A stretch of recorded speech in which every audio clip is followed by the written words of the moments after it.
Hi, everyone. Thank you so much for coming. We are going to start in just a moment. We have a lot of folks signed up for today's Zoom. So I just am waiting for folks to filter in. But while we're waiting and enjoying the slideshow, please take a moment to throw into the Zoom where you are joining us from, if it's local or if you're coming from somewhere afar. Michelle made a very generous offer to allow us to screen this film across the country. So if you would like to give us a little something that says, hey, I'm coming from Mississippi or Minnesota or Florida or Bellevue, please let us know. And we'd love to know something you learned while watching her incredible film. And maybe you haven't seen it yet, but something you'd like to learn about the Geniza. We'll begin in just 2 minutes.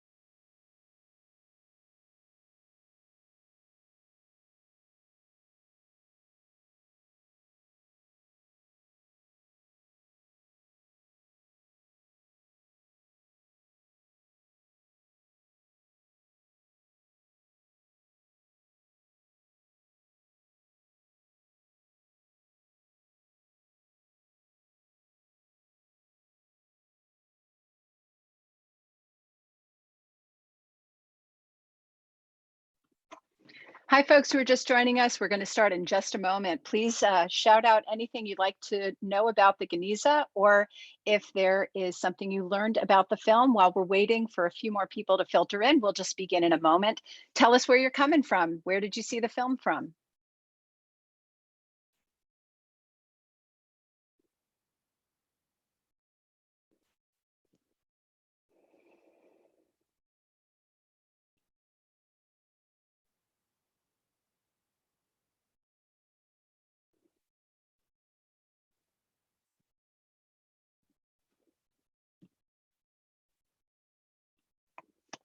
Hi, everybody. Welcome. My name is Pamela Lavitt. I'm the director of the Seattle Jewish Film Festival and Arts+Ideas at the Stroum Jewish Community Center. Our panelists are going to join us in just a moment, but I just wanted to say a few words about the Seattle Jewish Film Festival and what's coming up over the course of the next week and a half. We are so excited for March 4th through 18th that people are joining us from all over the country. I'm seeing a lot of people coming from locally. I see folks from California. I think it's an amazing thing that this is our second annual Seattle Jewish Film Festival that we had to run virtually. We have 19 films over the course of 2.5 weeks.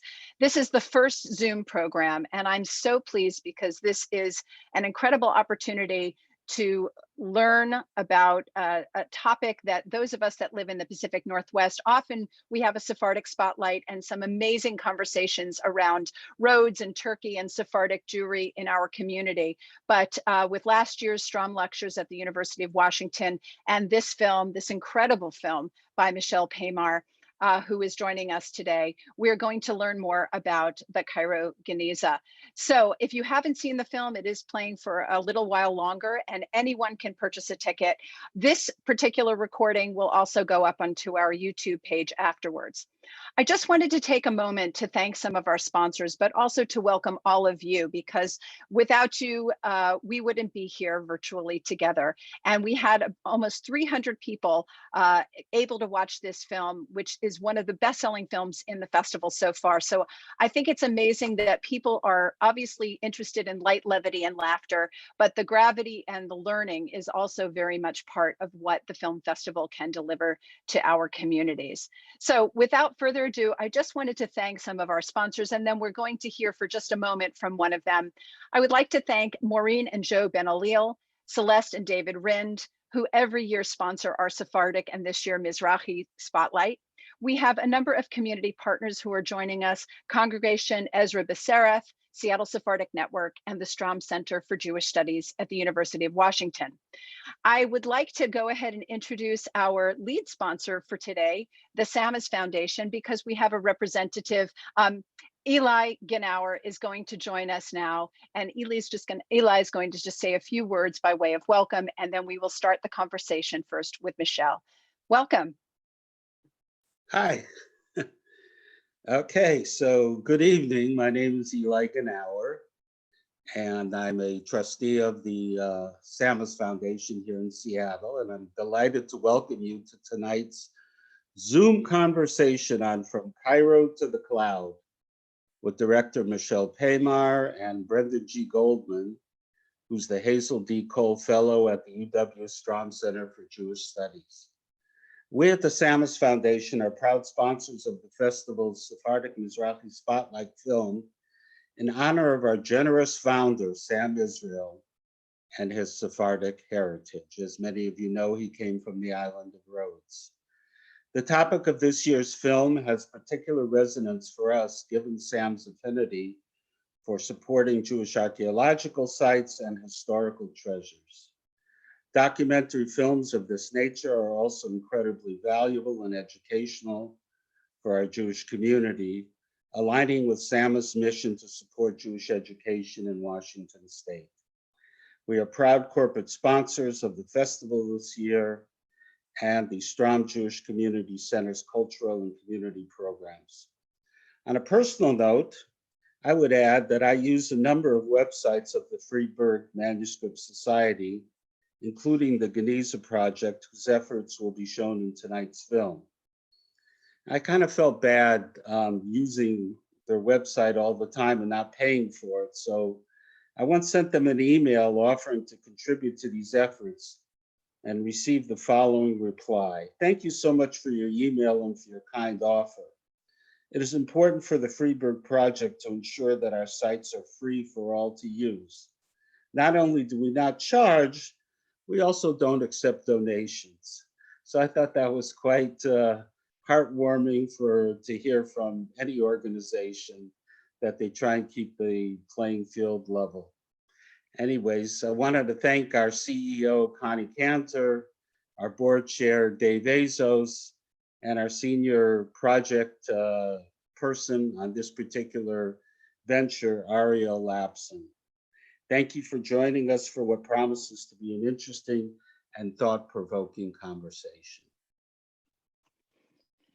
Thank you so much, and thank you to the Samus Foundation for your support. And you are an annual partner of the JCC and do support in normal COVID, non-COVID times, also many of the things that we do to bring people together, and hopefully we can bring people together again soon. I would like to now welcome, I'm so pleased to have Michelle Paymar joining us. And I just want to say that some of the questions I'd like to ask her, that I'm burning to ask her, are about the fact that this is a departure from a lot of her other documentary work. So Michelle Paymar, received a Master's of Fine Arts in Film Directing from the American Film Institute, and she is a member of the International Documentary Association and Women in Film.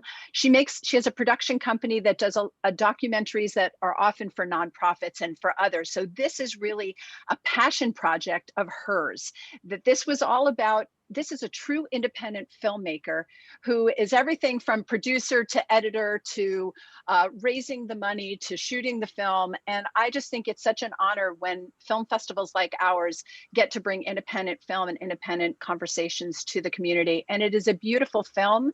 And as we had another conversation earlier, it's not easy to make documents come to life, and you really did that. So thank you so much for your incredible film. Welcome, everyone. This is Michelle Paymar. Thank you. It's wonderful to be here from Vancouver. Yes, yeah, our neighbor, but yeah. we are far apart. We can't visit each other right now. I know, yeah, it's awful. So I wanted to take a little bit of time because normally we try to hold a conversation at the end of a screening window. So not everyone that is joining us today might have seen your film. So maybe if you could just tell us briefly, what is the Geniza and what brought you to the topic of the Geniza? Well, for those of you who aren't familiar with the Geniza story, I have to warn you that the more you learn about it, the more likely you are to succumb to its enchantments. And that's how I came to spend 8 years making a documentary film about it.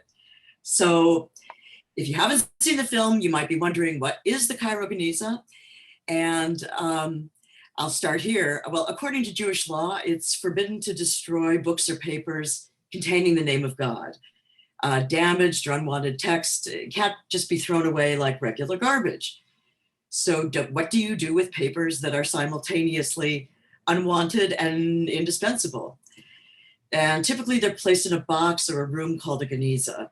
And sometimes they're left to decay naturally, but often they just pile up until they're eventually removed and buried in a cemetery. But the Cairo Geniza, which was found in the Ben Ezra synagogue in Old Cairo, is completely unique. Throughout its 1,000-year history, the Ben Ezra community didn't simply designate a box or a cupboard as their Geniza. They built a room that was so big, they didn't have to empty it. And they didn't. So the manuscripts piled up for over 900 years. And this community had another unique custom. They didn't deposit only sacred literature and texts with the name of God in their Geniza.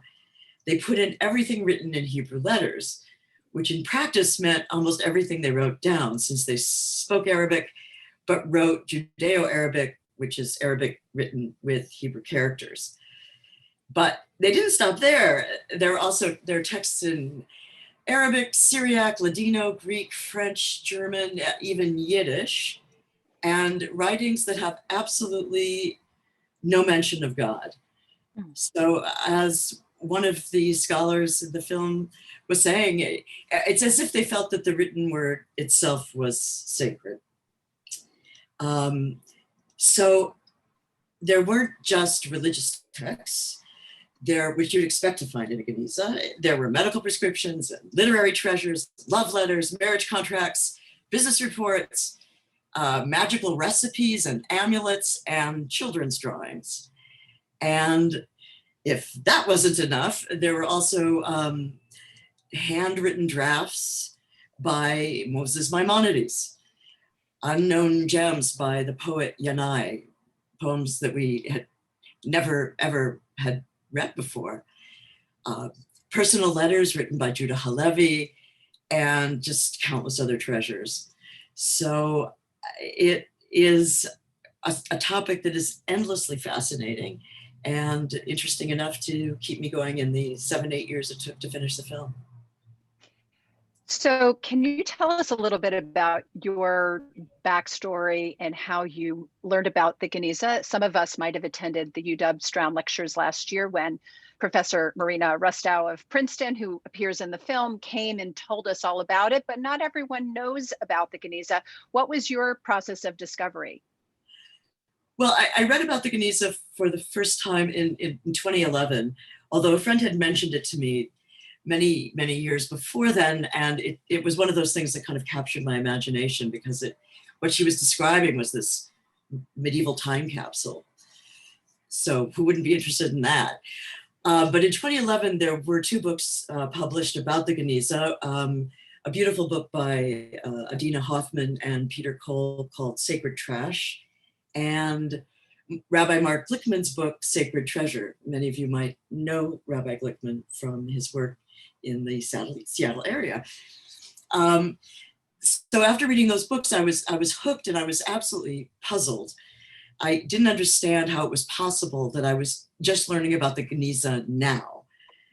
This is really the greatest Jewish story, the greatest story of Jewish discovery I had never heard of. How was it possible that in my religious education and afterward in my own studies, I had never heard of the Cairo Geniza? And I realized that this was a very, very big gap in my Jewish education. And documentaries begin with research, and I had a lot to learn. And I realized that I was deeply aware of the Eastern European world of my ancestors, but knew almost nothing about the Jews in Islamic countries. Actually, Mark Glickman put it the best. He said, in religious school, so many of us learned that there were the glory days of King David and King Solomon. The Jewish people built the temple in Jerusalem. It was destroyed. there were 2,000 years of darkness culminating the Holocaust, and then like a phoenix, the Jewish people rise from the ashes in our ancient homeland. And there's a lot that's true and wonderful about that piece of the story. But the more I learned about the Geniza, the more I realized that there was a huge chapter in Jewish history that I knew nothing about. And that was a period that the Geniza, the bulk of the Geniza manuscripts are from the 10th to 13th centuries, and 90% of the Jews in the world lived under Islam. And I realized I had such a very Ashkenazi perspective on Jewish history. So that was really the revelation for me, is just learning how enmeshed Jews were in this culture, and yet proudly maintaining their separate Jewish identity. So let's talk a little bit about that enmeshedness. What's amazing about the story of the Geniza, of course, is that it is almost a vernacular. There's aspects of the culture that are very banal that you give voice to, buying milk and, writing school notebook, practicing your Hebrew. There's some, there are women's voices especially, and there are people walking and talking about clothing and tailoring and all these very banal things. But I'm kind of wondering, what was the most banal thing, or not to be pejorative, but what was this sort of most everyday life thing that blew your mind? And then what was the sort of most kind of erudite thing that blew your mind? What blew your mind about the research? I think the first thing that blew my mind was Miriam Frankel telling me that these people wore very, very colorful clothes. And I don't know about others, but you have this idea of medieval people wearing drab things, and but this was an extraordinarily visual society as far as their textiles were concerned. And I was so lucky, because while I was making the film, the Metropolitan Museum of Art in New York released on a basically a common license. In other words, anybody can use it. All of their images of medieval Egyptian textiles. So there was one of these things where I could really visualize that, and I was trying to make that aspect of the world come to life. The other thing that was just so interesting was that people ate takeaway. They had takeout in the marketplace. Most people didn't really cook a lot at home, from what I understand. Fuel was very expensive. There weren't a lot of trees. So you would go to the market, and you'd have these kind of carriers, which is like levels of in a metal container. You can also see those at the Met. And they would go and kind of assemble their food. Generally, you would buy your bread in the market, although you might make your dough at home. People weren't really cooking at home, which was so interesting. So obviously there's the stories of the Geniza and the things that fascinated you, but it's not that easy. You had a lot of wonderful voices and incredible scholars that you were interviewing, but the style of your documentary, how it was shot, the animation, the techniques that you had to use to make this come to life and be engaging. Can you talk a little bit about, the cinematic decisions that you made? We could talk a little bit about what you chose to keep in and what you chose to keep out, but in particular, I'm curious to know about the animation, which is gorgeous, and how you came to animate this story. I decided really early on that I would need some kind of animation as a way of just giving the audience something visual that maybe would create a context, a visual context for the documents. I also felt that the documents themselves are exceptionally beautiful. And I just had to trust that others would find them beautiful too. And that when you realize that they were written by hand by a person who lived 1,000 years ago, it's kind of mind-blowing. So there was that. The scholars themselves were so passionate that it was basically a matter of trying to create a coherent narrative all from these voices. And I just found their faces beautiful and engaging. There wasn't a lot of visual material. There was not a lot of visual art in the Geniza or illustrated manuscripts in the Geniza, although there are some. I used quite a few of the ones that do exist. Particularly marriage contracts were illustrated. But the scholars I spoke with assured me that anything that I used from the Fatimid period, any art from the Fatimid period would be representative. And I think one of the other fascinating things about that was that Jews and non-Jews were essentially indistinguishable in this milieu. Unlike in Europe, where Jews were immigrants and they were different and they dressed differently and they looked different, they were made to look different in some instances. This was really a culture where if I see a robe in a painting, I can know that a Jewish man or woman would have worn a similar robe. And that when you see the textiles in the Met, it's kind of, oof, you know, who did this belong to? Could this have been Wusha's? This is a rather grand textile, rather beautiful. Somebody with money must have commissioned it. You know, it becomes very real if the more of this physical culture you could put in. And of course, there was not a lot that I could use, but I tried to max out what was there. So obviously the sort of 600-pound gorilla in the room here is that physical culture is no longer in Egypt, right? The Jews in Egypt, I think we talked about this, the absence of Jews currently. I did a wonderful interview with Aaron Kiviat locally, who had a Fulbright in Egypt and Cairo and had worked on mapping some of the cemeteries. But the fact is that there were some challenges for you, were there not, in terms of making this film? And can you tell us a little bit about the Jewish challenge and also the Egyptian political challenge of making this film in Egypt? I really felt that I had to get into the Ben Ezra synagogue. I had to film in there. There wasn't any footage available. There was a filmmaker from the BBC who was able to make a few shots inside the synagogue in the 80s. And I really, I felt like I just had to do that. So I spent a lot of energy trying to get permission.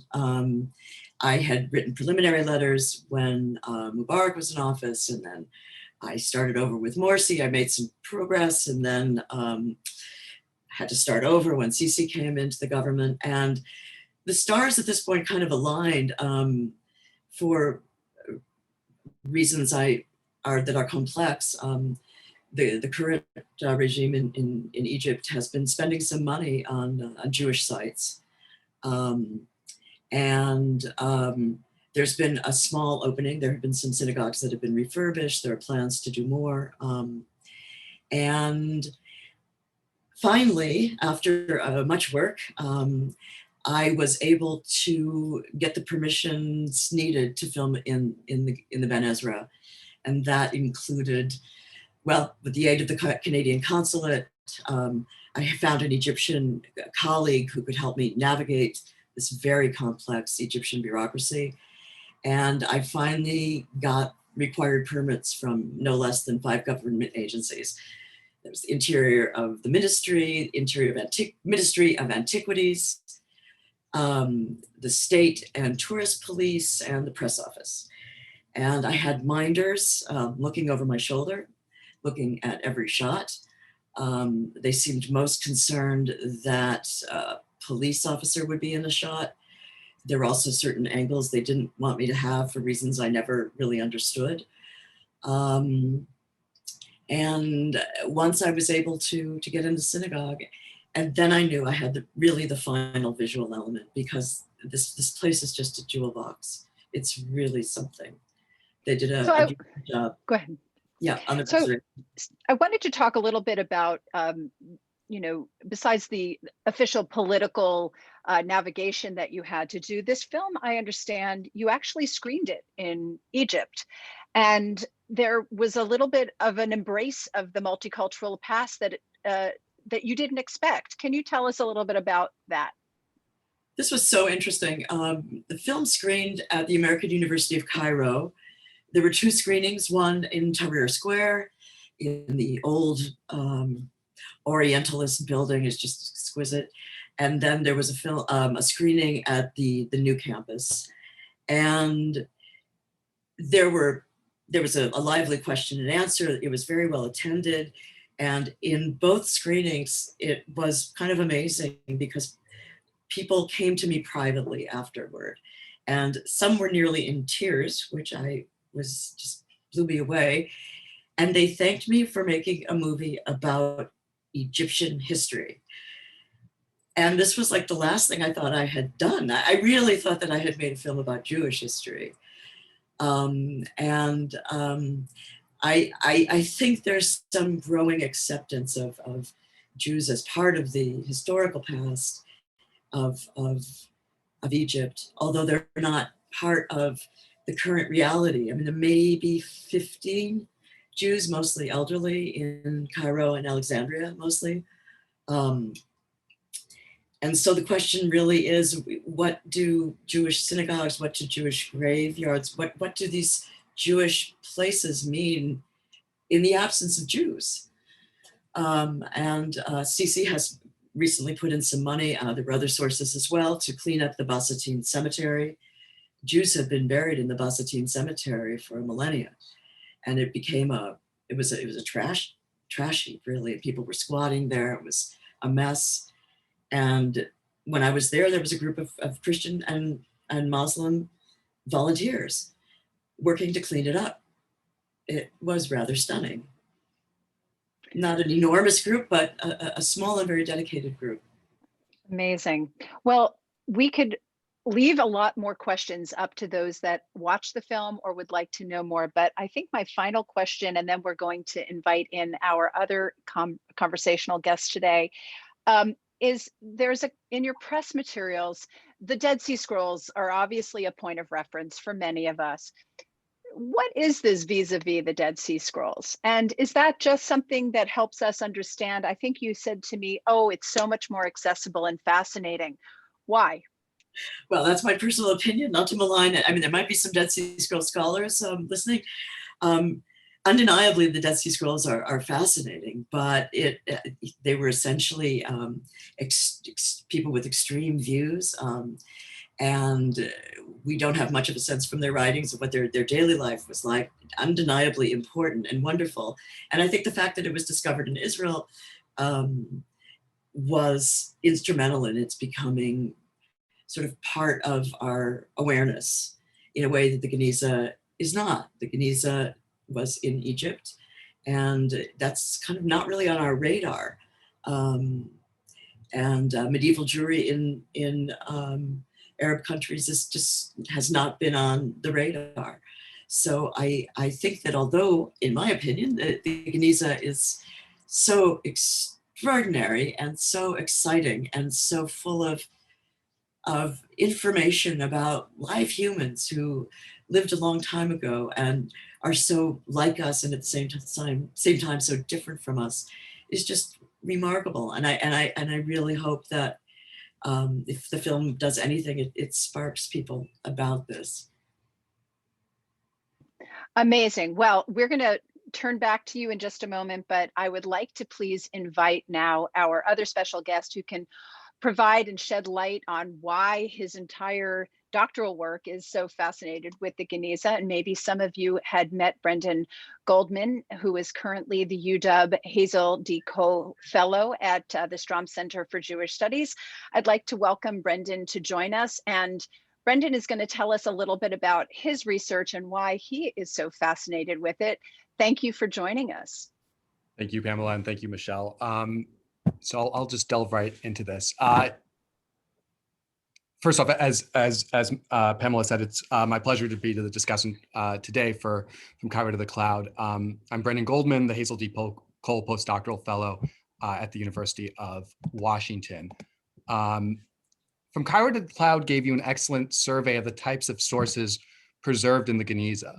Corpus includes both religious texts like copies of the Talmud and Torah, but also roughly 40,000 documents of everyday life, like personal letters, grocery lists, magic spells, prescriptions, and so on. It is hard to overstate the value of these latter documents for understanding almost every facet of daily life in the Middle Ages writ large, and Jewish life in particular. That is because most pre-modern history is known only through literary sources, such as the Chronicles of Kings and the abstract treatises of theologians. Literary texts are generally written by and for a small elite. Their writers were rarely interested in the life of everyday people. The Geniza documents, on the other hand, were mostly written by people outside the state and ecclesiastical elites. When we read Geniza documents, we are, as Marina Rusto would say, a fly on the wall. That is, we are thrust into one often mundane moment from one day of one person's life. That person would have been shocked that someone would bother to read their gossipy letter or cursory grocery list a millennium after their death. The contents of the documents are thus largely uncensored, but they are also decontextualized. The role of the Geniza scholar is to take these fragmentary narratives about discrete incidents and to try to use them to recreate the world of medieval Fustat and its Mediterranean environs. Shlomo Dov Goitein, who is mentioned in the film, is the father of documentary Geniza studies. Goitein's 6-volume tome, Mediterranean Society, published from the late 1960s through mid-1980s, remains the only attempt to provide an overview of the documentary Geniza's contents as a comprehensive whole. However, the more recent works of Goitein's students and their students have gone more deeply into specific questions to do with the daily lives and institutions of Near Eastern people, and of Jews in particular, including subjects like female adolescence, the Indian Ocean trade, house slaves, and Jewish and Islamic courts. My research is part of this broader endeavor. I'll talk about it briefly to give you a sense of current trends in Geniza studies. Now, my first book project looks at how Syrian Jews experienced the European Crusades to the Holy Land. Previous scholarship had assumed that the Crusaders had expelled or slaughtered almost all of Syria's Jews. The Geniza documents convinced me that this was not the case. Rather, a substantial Jewish community survived the First Crusade and thrived in Syria's ports for nearly 2 centuries under European rule. These Syrians continued to speak, write, and issue legal documents in Judeo-Arabic, documents that periodically found their way to the Geniza. My second book project is on Jewish experiences of state violence in the medieval Islamic world. That is, imprisonment, torture, house arrest, state-sanctioned anti-Jewish riots, and interactions with the police. Jews and Christians as non-Muslims, known as dhimmis, faced discriminatory prohibitions, most notably the imposition of the poll tax, or jizya, which was also mentioned in the film. This tax drove countless Jews and Christians into poverty. Most of my documents involve poor Jews arrested, tortured, and or imprisoned for failure to pay this tax. My research demonstrates that Jews and Christians were subject to disproportionate state violence in medieval Egypt in ways that are redolent of modern systemic violence against minorities in our own society. And I'd like to very briefly give you a sense of these documents. So I'm going to share my screen here and show you some of these texts.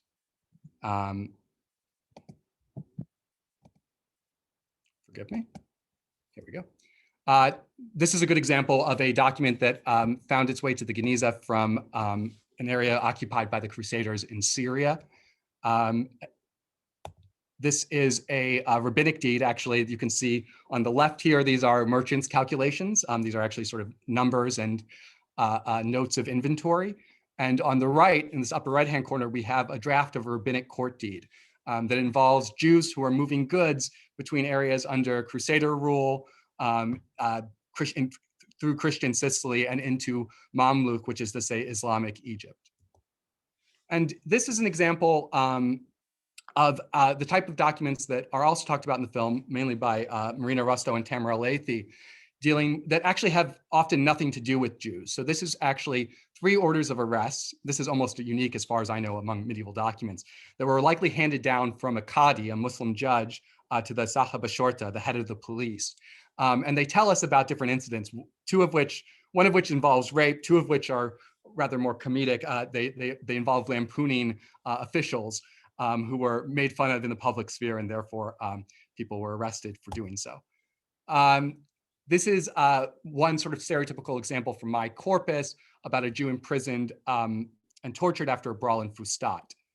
This is an Arabic petition to a minor official who slept with, about a Jew who slept with a Muslim woman, one of the many sort of violations of the Islamic social hierarchy for which Jews could be arrested, tortured, or imprisoned. So this petition reads, in the name of God, the compassionate, the merciful, the slave informs the exalted presence that Munajat ad-Dawla raided the house of a North African Jewish merchant who was with a Muslim woman. They are now in the prison of the chief of police. This is another example of a Judeo-Arabic petition from a poor Jew under house arrest. And in this document, he explains, the capitation tax assailed me and my status in every way. Today, I've been imprisoned in my house for a period of 55 days. This is another example of a petition from a poor Jew beaten and imprisoned for not paying that tax.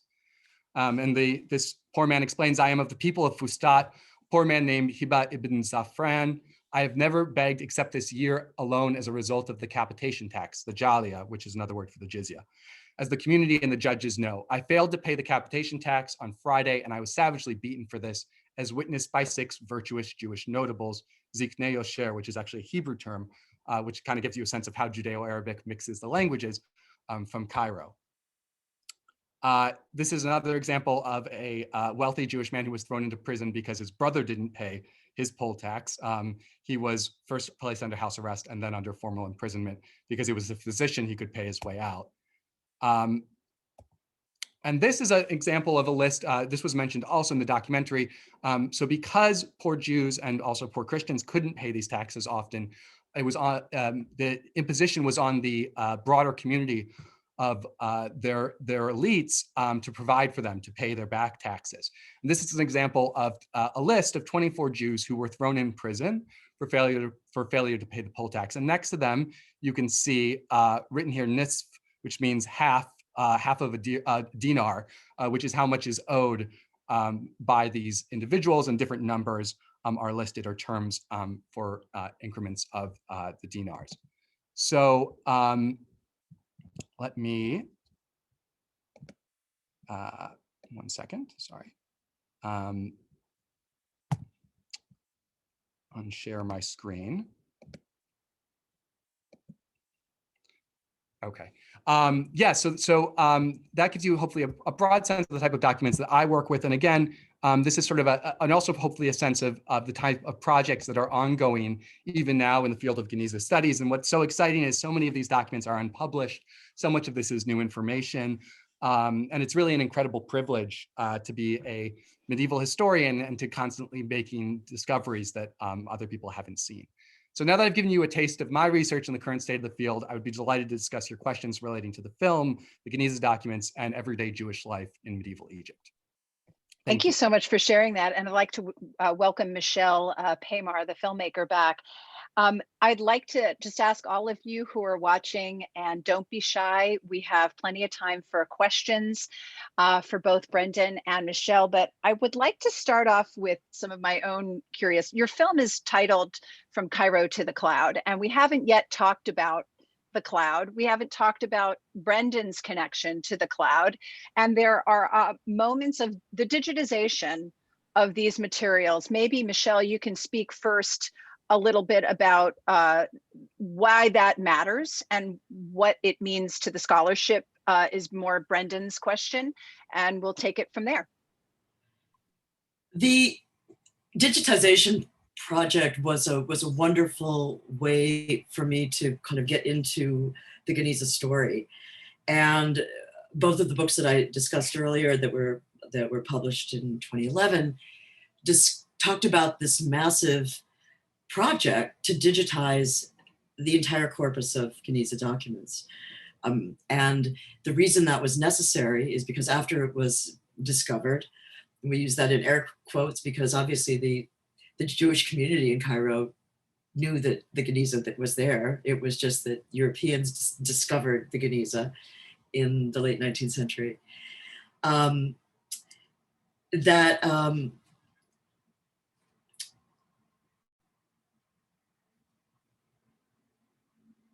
let's see.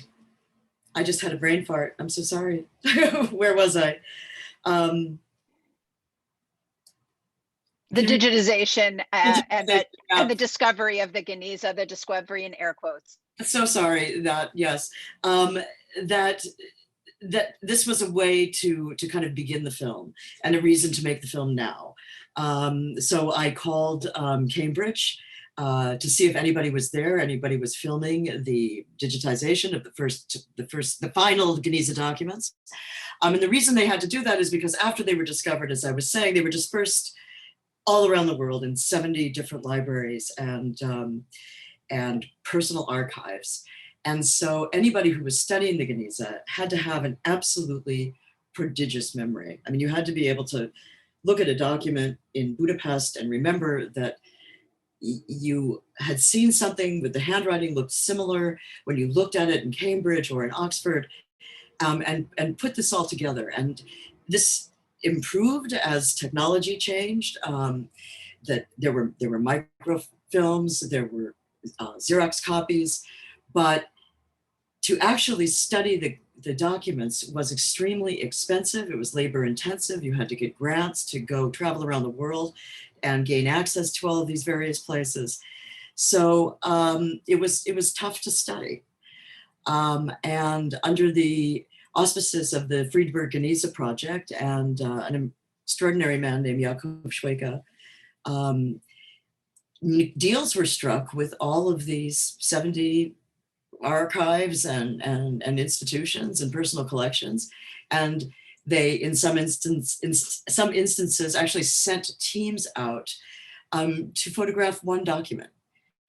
There is one Geniza document that is in the possession of Temple Israel of Hollywood in Los Angeles, and they sent a team to photograph this one single document. Almost everything is there. There was one library they were not able to gain access to, the St. Petersburg Library. I tried as well, and I was not successful. So the fact of the matter is that now anybody can go online at no cost and read the documents. And this is such a contrast to the way scholarship was moving with the Dead Sea Scrolls, where it was a small group of people. There was a lot of secrecy, a lot of jealousy. And the Geniza is sort of open source at this point. There's even an open source, perhaps Brendan can talk more about it, but a translation project that has people contributing from all over the world. So that's the new way of scholarship right now. And so it remains extremely exciting. Brenda, did you want to comment about how digitization makes your scholarship possible, or what does that mean to the scholarship?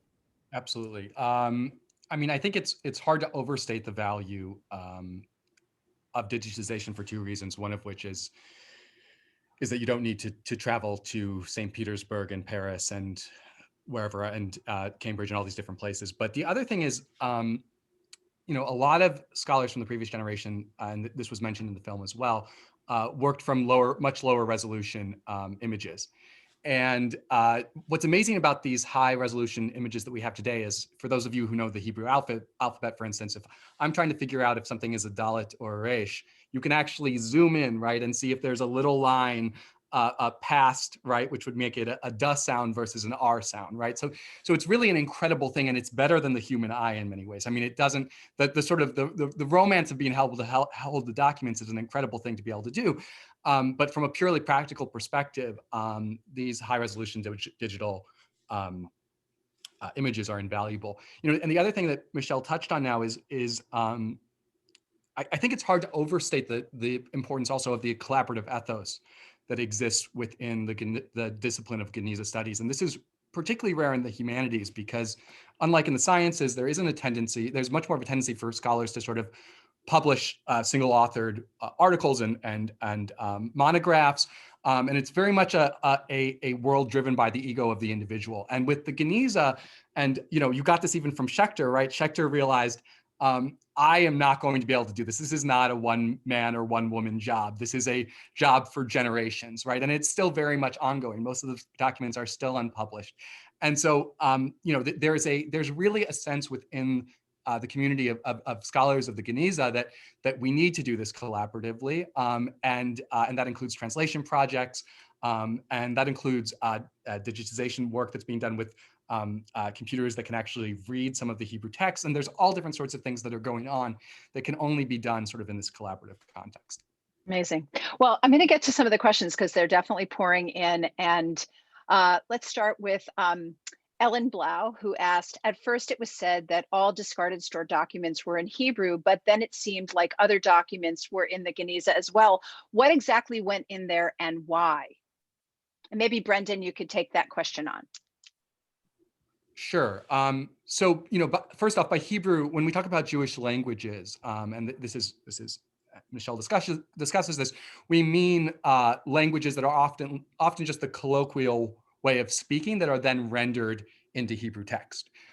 So most of these documents are written in Hebrew text generally, which means that if we have documents from Jews from Iran or Jews from even from medieval Europe, those are going to be in Hebrew text because that is how most Jews wrote their own vernaculars. The Arabic documents that survive, like the orders of arrest that I showed you, those tend to be from state archives, and Marina Rusto talked about this, state archives that were periodically sort of emptied onto the streets because the state wasn't necessarily invested in keeping archives in the same way that worked in parallel European systems. And when those archives were emptied, or when there was regime change or something like this, people would pick them up and they would reuse those documents right on the back. So people would, it's called repurposing them. So we'll often have a document that has absolutely nothing to do with Jews in Arabic script because it was reused by Jews. And so that's one of the other amazing things. And Marina Rusto and Tamara Alethi right now are doing a lot of work on those documents as well, which is really exciting. I'm going to position this for Michelle, but I think it's really interesting. Obviously, in Yiddish, you call it Loshen Kodesh. Like there's a sacredness to Hebrew, right? And so, the question: you start the film with the burial of the Sefer Torah and all these other and that is the ritual, and yet you have this pile. So, is there anything about these that are sacred? And the touching, the feeling, the digitizing, the non-burial. And then Robert asked a question about are things that are unreadable buried? So what's this relationship between the ritual of burial of these objects and now the research and the use of them? And what do they do with the unreadable text fragments that are found? Any sense of that? Well, I think that it's remarkable that this is a tradition that continues. And I learned that it's a great honor to be buried with books. So it's might not be possible for a synagogue to dedicate one specific plot to their Geniza material, but I love the idea of being buried with books. I think it's quite remarkable, and it's difficult to say. I think that it's what we normally see in Genizas is these sacred texts, prayer books, and that's what we were filming. It was a synagogue that had gotten a new edition, and all of these old prayer books had to be disposed of somehow, and they had to be buried. And it was very interesting. This is an ancient ritual, and here they were burying the Reformed prayer book that had been in use actually when I was a child. So it was really kind of moving. I really felt this sense of import that all of these people were gathered and respecting these books that we had all read year after year after year. Brendan, can you give us any insight into the question also specifically about in the Geniza, whether or not there are documents that, whether they are grocery lists, and one of the great questions is give us an example of what was on a grocery list. So we'd love to hear if you have a sample of what you saw, but is there any sense of them being more sacred than that? In the sense of, scholars of Pali that go to Afghanistan and pilfered, items and trying to recreate those documents, and they wind up in museums and on the black market. And so there's other ways that we've seen this play out in the world. So can you tell us a little bit about the sacred nature of these documents? It's a great question. I mean, it's honestly, it's a question that you would think would have been resolved given that we've been working on the Geniza for a century, but there's still actually quite a bit of controversy over why the documents that survive. So one thing that we do know, for instance, is that a lot of these are personal archives that people emptied into the Geniza. So we have collections, for instance, from specific merchants. So if they owned, let's say, a Siddur, they might deposit that along with their personal letters, right? So we get a sort of collection of those sorts of things. The Beit Din, the rabbinic court, we have a collection from them, so that's their archive. And so Goitein actually called the Geniza an anti-archive because it's what you throw away as opposed to what you keep, right? But that's actually sort of a slight mischaracterization, because what it really is in some sense is a collection of archives. These are documents that people kept, and then at some point they pruned their archives, which is what you do with archives. And so that is what we have here. And as to why, so the question of why mundane texts were kept is really is an ongoing source of controversy, and that's something that, you know, again, people have various opinions on. In terms of grocery lists, so there's a great book called Abraham's Luggage that, if you're interested in sort of getting more of a sense of the material Geniza documents and their descriptions of this sort of everyday life, that will help you. Some of my favorites are like, you know, you have Maimonides' prescription for impotence. So, you know, for the impotent man, and, you know, and it tells you, you know, wine, and this is what you do with leeches, and this is what you, and that, I mean, that sort of thing where you really get sort of the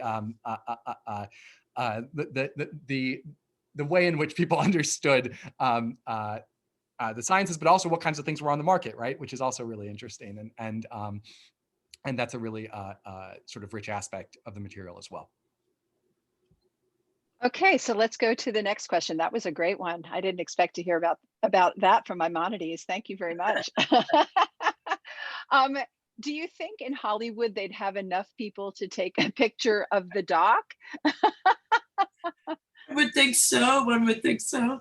There were very, very specific parameters for how these things had to be filmed, how they had to be shot. And this blue color that they hit upon is actually affectionately referred to as Schwega blue, after Yaakov Schwega. And they had to be at certain DPI, and it was really quite a production. So they wanted them all to be done in a consistent way, so that once you learned how to manipulate the software, you'd be able to dig in. Fascinating. So Victor Katz writes, I was told years ago that there are examples of double entry bookkeeping in the Geniza documents much earlier. This is somebody who knows his stuff here, much earlier than their appearance in Italy. Do you know of these examples and where I can find out information about them? And please feel free to also type in the chat, Brendan. Go ahead. I could tell you where to find them. That is the sort of fine-grained economic history that I don't do. Jessica Goldberg, who appears in the film, has a book on Mediterranean trade that's excellent. Philip Lieberman has a book on Jewish courts that specifically deals with aspects of mercantile law. And the classic work on this is actually Abraham Yudovich, who also appears there, and his work on contracts in the Islamic world. And he does a systematic comparison between them and the Italian city-states, which, to your point, are often credited with inventing these institutions that clearly already existed in a Near Eastern context. So Yudovich would really be the person I think you'd want to go to for that. Great. Well, if you can, type out in the chat how to spell his name, and maybe folks can learn more that way. A couple more questions. So this is for Brendan in particular. Is there an index? And if so, you mentioned the marriage contracts. Where can the everyday person, Yosef and Josefina, find this information? I mean, it's funny because there were these sort of giant indices that were put together. Now what you have two large databases online. One that was discussed in the film is the Friedberg Geniza project. That's open to everyone. You do need to sign up to get a login. But once you do, you can search in there, and the transcripts are searchable. So if you know Hebrew or Arabic, you can search there. But there are also the descriptions, which are searchable. So if you type in ketubah in English, or even if you type in marriage contract, lots of things will turn up. So you can actually use that. What's even more accessible probably is the Princeton Geniza project. So the Princeton Geniza project only has the documentary text. So it doesn't have the literary sources, right? So the Friedberg has everything. So it's got Talmud, it's got Ben Sira, it's got everything like that. Princeton just has documentary text, and they're quite conveniently, they almost all have introductions in English. And so you can get a sense of that. Some of them have images, some of them you'll have to go to Friedberg to get the images of the documents, but that kind of gives you a sense of hopefully how you can access these documents. Great. So this is a question for Michelle. This is from Jody Fudernick. Hi, Jody. How did you select the scholars who appear in the film? And I'm going to add another question, which is, what did you have to leave out of the film? The scholars, I started with Ben Outhwaite at Cambridge, and I made my initial filming in Cambridge and documented the digitization of the last of the Cambridge documents. And I interviewed several of the scholars at Cambridge. Names begat names begat names, and all roads led to Marina Rustow, and from Marina Rustow, they went all kinds of other places.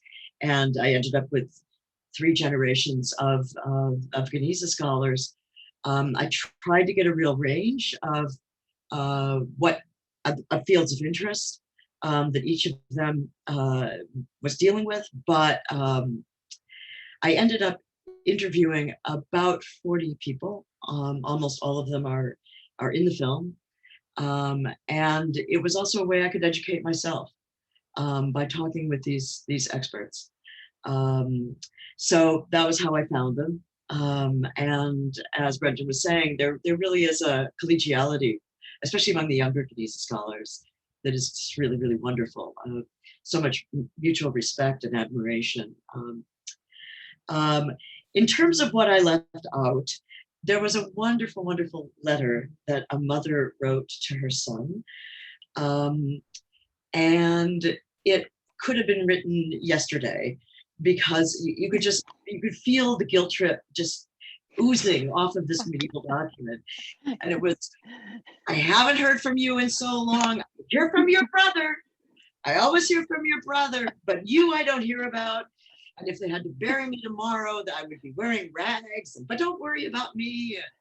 I mean, it's just remarkable. It's just remarkable. And I couldn't find a way to work it in. And I had so much fun thinking about how to cast the person who, the mother who would read this. But I just couldn't make it fit. So that ended up, Amazing. Unfortunately. I'm just sitting alone in the candlelight. Yeah, that's right, exactly. So I have one last question, which is a question from Harvey Nabalski. And I love Harvey's question because it is about the fact that you mentioned there are some Yiddish fragments that were found as well. And I did want to also ask you on the flip side of that, if there are any documents in Ladino, which we haven't talked about, but I understand there were as well. Can you talk about if they were intact? And specifically, the question is, are there any music manuscripts in any of this? And maybe both of you can take this question on, and starting with Michelle. There is a musical manuscript. It sounds like a Gregorian chant. That was another thing that I tried to work in, but I believe it's one of the earliest pieces of music ever discovered, written by Obadiah. And I have heard it performed. It's really quite stunning because it really does sound like a Gregorian chant. But again, it was one of those things that I just couldn't find a way to put in, but I'm sure Brendan can talk about other details about that document. You said most of what I was going to say. Yes, it's the oldest example by far of notation, musical notation for Jews, and we're pretty sure he was a convert from Italy who brought actually the tradition of music writing from there, which is why it's rendered in a way that's intelligible to us in this context. And it really is a remarkable thing. As far as Ladino and Yiddish and these other languages, we do have examples of all of them, relatively small numbers of documents. But yes, I mean, that's one of the remarkable things. And again, that goes to the point about Fustat really being at the center, right, of this Mediterranean world, that it was a center of commerce, that it was a center of administration. And so it makes sense that people were moving through there, and as Jews moved through there, they would deposit their documents. And that's really the sort of incredible thing that this shows us, is just how much people are moving around this world, and the extent to which this is really a center of the Jewish world, but also of the Mediterranean world. Well, I think it's incredible that we can add Cairo to Vilna and many other places that have the riches of Jewish life. And I just wanted to thank you so much. But maybe before I give my final send off, I haven't given either of you an opportunity to ask each other a question. And if you don't have one, that's fine. We can say our goodbyes. But Brendan, did you have any questions for Michelle? And Michelle, did you have any questions for Brendan? Well, I already expressed to Michelle my admiration, so I will spare you guys that part of it. But actually, Michelle, one of the things I was most impressed by was the way that so there's actually quite a profound division that you do see and don't see in the film between the documentary Geniza, right, and the scholars that work on the sort of classic literary religious texts. And when I say there's a division, I mean one group tends to be overwhelmingly male, religious, and of a particular political persuasion, and the documentary folks tend to be, let's say, slightly more diverse in their gender orientation in many different ways. They're really two separate worlds, and I love that. I love that you don't see that in the film in certain ways. I love that you kind of weave it together in such a way that people don't see that. But I'm wondering how you, as an outsider in some ways to the field, and sort of someone who's immersed yourself in it willingly, actually experience that divide, and how you sort of chose to navigate it. That is very, very, very interesting. Yeah, I basically just kept true to what was of most interest, and finding what it was that each of these scholars was passionate about, and where their work really was. And it, at that point, didn't matter. And the fact that that exists really was a non-issue. And I just tried to be, respectful of all the various perspectives. I understand that the Geniza has been used on both the right and the left to basically inform current political perspectives. It was the best of times, it was the worst of times. It was clear that the truth is somewhere in between. And I wanted to not get involved in any of that. And it was actually interesting because Menachem Ben Sasson, who is, he's the chancellor of Hebrew University and an observant man, he was the one who was most talking about this being a kind of golden age. It was very, very fascinating to observe who was doing that, and how their study of the Geniza was informing their understanding of current Jewish life. Michelle, did you have a final question for Brendan? I do. I have a really tachless question. I just realized I have absolutely no idea, how did they determine the amount of poll tax that each individual was going to owe? So that's a great question. So there's, according to Islamic law, and this is one of these problems that we get at, right, the difference between the Geniza, this dissonance between what we actually see life was like and what the sort of literary work should tell us that life is supposed to be like. So according to Islamic legal treaties, this is supposed to be a progressive tax. So basically, if you're a poor Jew or Christian, you should pay less. If you're a more wealthy Jew or Christian, you should pay more. The reality that we see on the ground in the Geniza is that every male, it was imposed on the head of the individual men. Every adult male was taxed at the rate of 2 dinars. So to give you a sense of that, a middle class family, as Goitain calls them, which is just to say sort of middling, made about 2 dinars a month. That would be the family's income. So you're talking about 1/12 of their yearly income. Of course, for the poor, that was even a much more substantial part of their income, and for the wealthy, less so. So in theory, it was supposed to be a progressive tax. In reality, it never was. But how would they have known what someone's income was? Oh, so that's the thing, they didn't. They didn't make that assessment. They didn't end up doing that. What they did do was they had, and this is really amazing sort of from the perspective, and you know, your film gets at this, of the use of paper, the sort of sophistication. They gave people tax receipts after you paid. So if you didn't have a tax receipt, they were able to monitor you. But they never made that assessment of people's wealth. They only, they tax people on the individual. And that's one of the reasons it was so onerous, was that that distinction was not made. I love how we ended this talking about taxes. That's April 15th is around the corner, but this is true love. If that's the conversation that fascinates the both of you, I can see the energy and enthusiasm. But I thought I'd actually end with Ellen Blau put in a really nice comment for both of you. She just wanted to say what a wonderful film this was. I couldn't have predicted that I would be sitting on the edge of my seat during a documentary about the Geniza. And she also says it was so exciting, and the progression and unfolding discovery was beautifully handled. Thank you. It was put together so beautifully. So with that, I just want to thank all of you for putting us all together in this Zoom room. I want to very much thank our guests and our very special filmmaker. You know, we as film festivals, and especially as Jewish film festivals, we can't believe the prodigiousness of the community in terms of what you've done this year. We considered 324 films and 19 of them were chosen. So you're all very special to have been here today. Thank you very much, Brendan Goldman from the Stroum Center, for joining us. And thank you also again to all of our sponsors. And a huge thanks, especially to Samus Foundation, the Ben Alleels, and the RINs for being our lead sponsors. And Michelle Paymar, thank you for your time and energy from Vancouver joining us. This will become available on our YouTube page after the film festival. So tell your friends there's still time, I believe, to watch this film. We have 3 more Zooms this week with filmmakers. Please join us for the rest of the festival through the 21st. Thanks, everyone. Good night, and thanks for joining us. Stay safe, healthy, and filled with laughter, love, and learning.